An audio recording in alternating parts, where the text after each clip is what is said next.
What's going on, guys? Zuko back with another Dragonflight video. How are you all doing?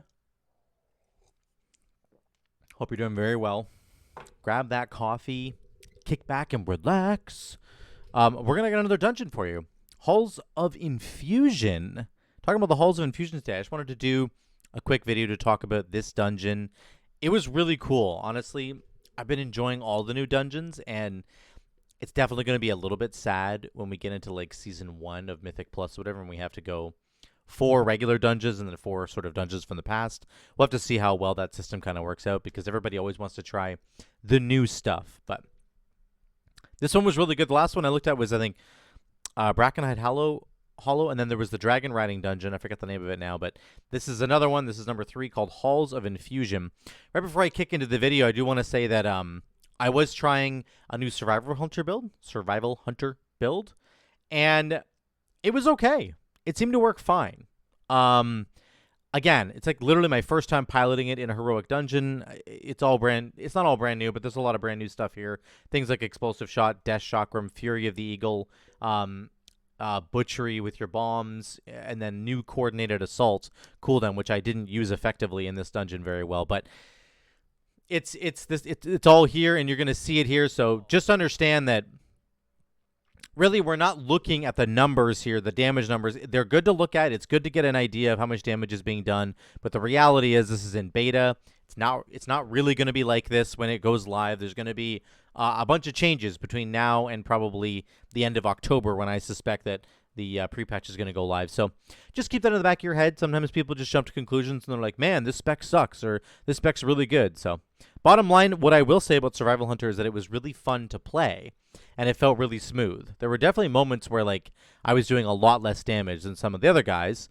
but it still felt really good to play, and that is, I think, the most important thing. Numbers can always be tweaked, but if it feels awful to play right out of the gates, then it's like, what are we even doing here, right? So let's skip ahead a little bit. Let me get my notes up here for a big pull. This place was gorgeous, by the way. There's like, it's got that combination between like old Titan sort of construction and some nature kind of flowing through it at the same time. And the bosses are reflected in that. The first boss that you fight is called Watcher Irideus, and he's like a big Titan guy.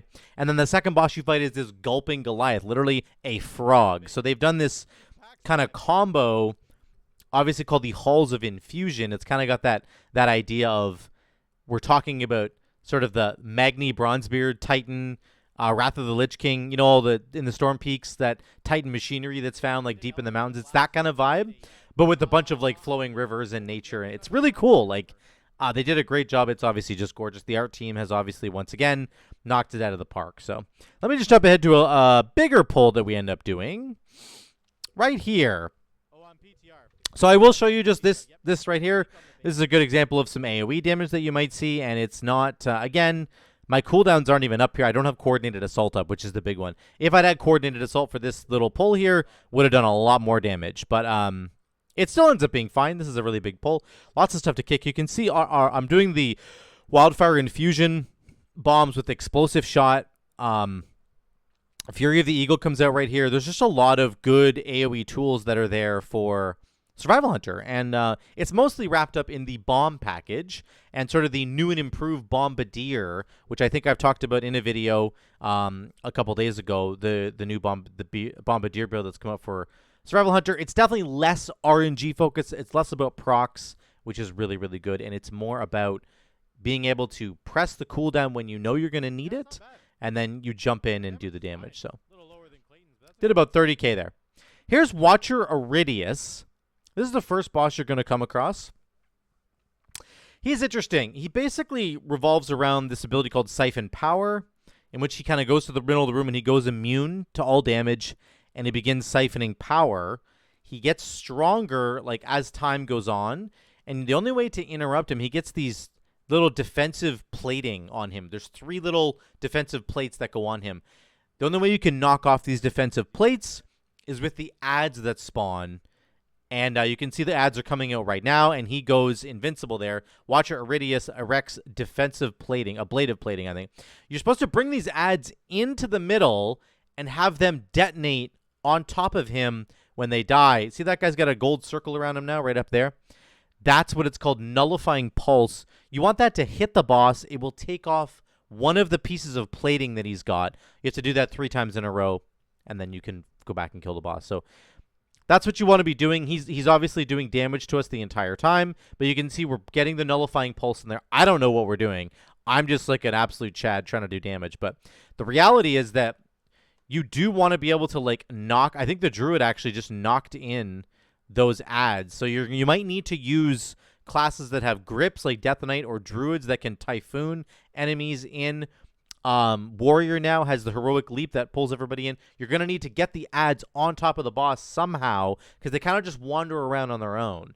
And then you knock off all that plating, and then you can kill the boss. So he does lots of other AoE abilities. I'm not going to ruin the entire fight for you, but that's the gist of it. On Mythic, it essentially just becomes more difficult to get the plating off, and our single target damage was okay. It was okay there. Not bad. 18k, not terrible.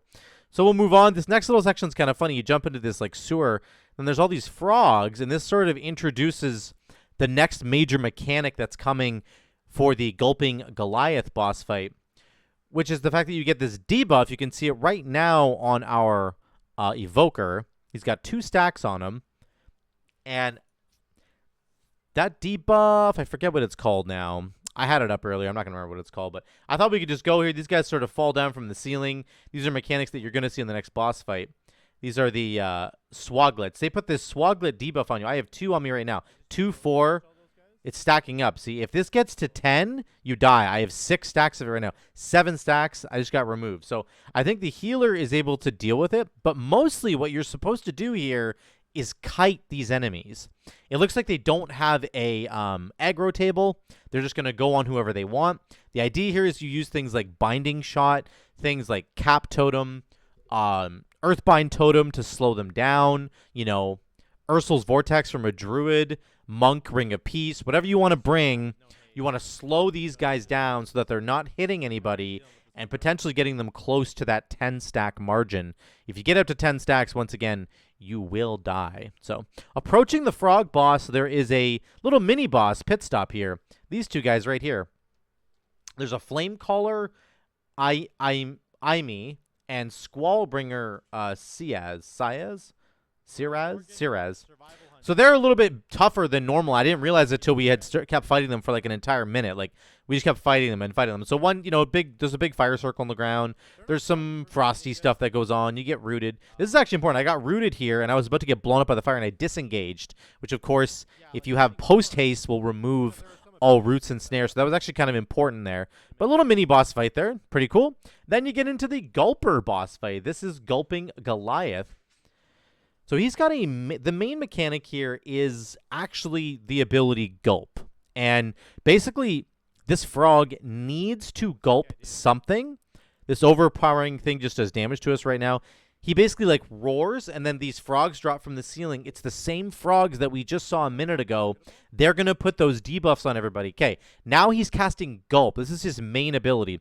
One person needs to be standing inside this Gulp. It's a lot like the Bracken Hollow dungeon, Brackenhide, I forget what it's called, the dungeon where there's a tree boss in there, and he needs to, like, consume somebody. It's almost the exact same effect in here. He needs to gulp somebody. If he does not gulp anybody, the frog gets hangry, and the ability is actually called Hangry, and it's hilarious, and he just does 50% more damage for a minute. So on tyrannical weeks, if nobody gets gulped here, that might literally be a wipe. Besides that, you're dodging all the frogs. Don't let the frogs touch you because they're going to put that debuff. You see our tank has 5 stacks. There's also a tank debuff where the tank gets hit with the tank mechanic and it puts 3 stacks. Belly Slam is what... Oh, no, Belly Slam is just the damage. Oh, that guy almost died right there.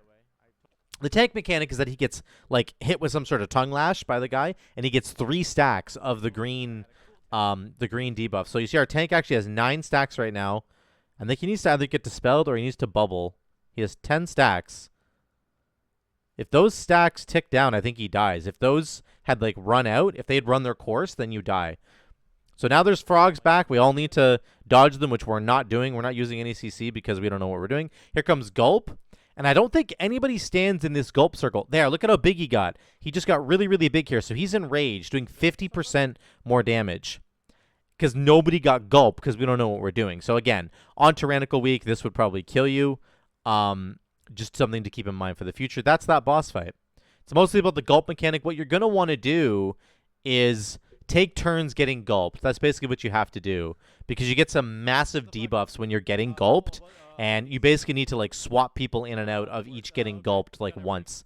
And over the course of a long, like, plus 15 dungeon on Tyrannical, you're going to have to all take turns getting gulped, or else you are, it's just not going to go well for you. You basically can't get gulped twice, I don't think, while you have the debuff on you, or you'll die. So that's that fight. You kind of go down this nature cavern here. It's got a bunch of proto-drakes. We got a big pull here, a bunch more damage for us. We get kind of a bunch of our cooldowns back here, which is good. You can see we're already doing 30k. I get Death Chakram back and Explosive Shot. And I throw them both out. And then Fury of the Eagle. And we get 37, 38k, 39 with the Explosive Shot. We almost get up to 40k there. Pretty cool. So there is lots of damage in the Survival Hunter kit here with all these kind of mini cooldowns. 30-second, 40-second cooldowns. They're pretty cool. I'm tweaking different builds and I'm working on stuff, guys. So stay tuned for future builds on Survival Hunter. Now, next boss fight. This is Khajin the Unyielding. You can see obviously there's big snow mounds here. These are obviously very important, and we have to use them to block one of her main abilities, which you're going to see very shortly. One hint here is don't pop Bloodlust at the beginning of this fight like we do right now. We pop Bloodlust right here. So Hailstorm's the ability you need to hide from. You have to get behind a rock, a little snow rock, hide behind this rock, or else you'll take a lot of damage from Hailstorm. Okay, it'll also break the rock, a lot of rocks actually, so you have to be very careful about that. Then she does Glacial Surge. This is kind of a 3-stage ability. The first stage happens right around her, so you have to clear the area. It does a lot of damage. Then it happens in another ring, and then there's a further ring. So each type of, character, if you're a long-ranged character, if you're like a mid-range character, like maybe an Evoker, or if you're a melee character, you're just going to have to deal with that in your own way. Then she does Hailstorm again. This is kind of a boring fight on Heroic, I'm not going to lie. On Mythic, she does a different ability called Frost Cyclone, and it basically will, if you don't aim Frost Cyclone correctly, it will get rid of these frost mounds, the snow mounds that are on the ground. So if you hit these snow mounds with the Frost Cyclone, you're like screwed, because when she does Hailstorm, as she's doing right now, you need to hide, and if you don't hide, you're going to die. So that'll be much more fun on Mythic. And right now on Heroic, it's a bit of a joke. It does a lot of damage, though. Glacial Surge, this is only on Heroic right now, and it's almost one-shotting our DPS. So this is something you have to respect. Okay, we're running into the final section here of the dungeon, and this is a gauntlet, actually. It's another gauntlet similar to Sanguine Depths. The Sanguine Depths gauntlet right near the end of that dungeon, it's actually very, very similar to that. You see these waves coming down. Obviously, you don't want to get hit by those or you get booped off the edge. This entire gauntlet is designed to send you flying off the edge. I think that breath from that dragon can send you off the edge, and these water waves can send you off the edge. If you don't continuously... Somebody just got booped off the edge there. You can see them on the left side of the screen. If you don't continuously move forward, more and more ads are going to spawn. So you basically want to kill the dragon that's here, and then you want to progress forward. And then find the next dragon and progress forward. Keep moving.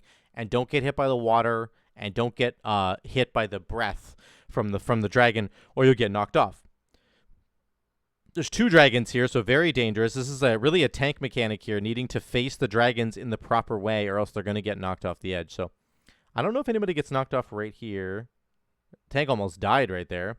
But you see, this gets pretty hectic, where we're trying to dodge all the water, right?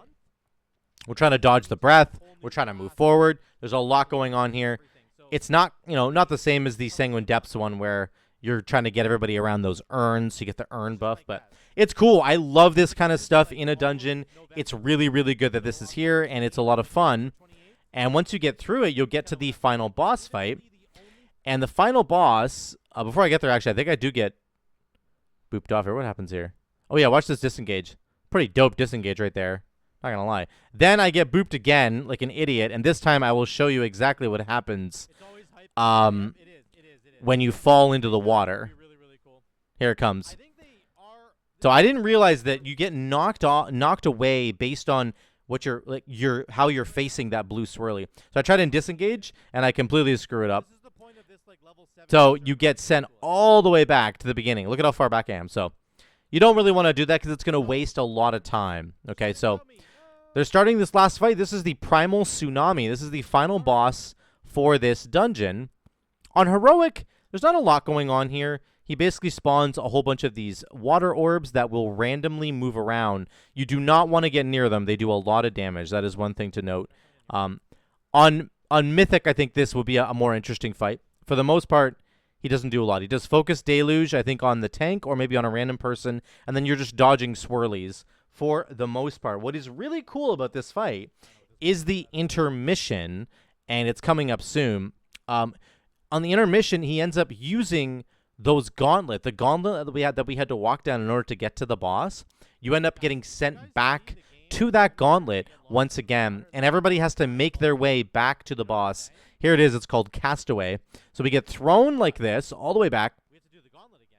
And we have to do the Gauntlet again. That's kind of cool. And I like it. I think it's really cool. This is where, like, all of your mobility will be really important. Mobility for every class. You want to use your, I should use Disengage here. I already used Cheetah, so it's down. But this is, in order to time this dungeon, doing this part correctly is going to save you so much time. You might save yourself like 20, 30 seconds if you're able to burn through that Gauntlet hallway and get to these enemies and kill them. So you kill the ads, and then the boss will respawn, and that's the end of the dungeon right there. That's all there is to it. So not too much going on there. I'll show you a damage. I'll show you some damage right at the end here, the overall damage. So there it is there. You can see Feral Druid doing 26k, our enhancement friend Khajin doing almost 25, 24.6, then we're at 22. So not very good necessarily, but not terrible. 22k overall is fine in my books. I understand what some of you guys are going to be saying. It's like, well, in Shadowlands, there's people doing like way more than that. It's like, that's fine. They have like optimal gear with optimal stats. You need to remember, keep it in mind, I'm on 10% haste right now. And something like 17% mastery and like 12% crit. Like, all of our secondary stats got giga squished, and we're going to have to build them back up again. So any of the classes that really rely heavily on like having 30% haste kind of thing, then those classes are going to be suffering right now in the beta. And again, it's not the point, but there's some classes in the game like Survival Hunter, I think, and Enhancement Shaman in particular. They just turn a corner when they hit 30% haste. Ellie Shaman just turns a corner when it hits 30% haste. It just hits different when it gets there. And before you get there, you kind of feel like you're half of a spec. So just keep that in mind, guys. This is beta. It's really not about the numbers. I did want to show you, though, that there is some damage there. More importantly, Survival Hunter was really fun to play. I had a lot of fun playing this thing and just having fun blasting the enemies. So I do want to make sure that that's really clear. It's really, really fun Survival Hunter with all the bombs, with Fury of the Eagle, with Death Chakram, with Explosive Shot. I really enjoyed kind of this playstyle, and I'm going to tweak it a little bit more and play around with it a little bit more.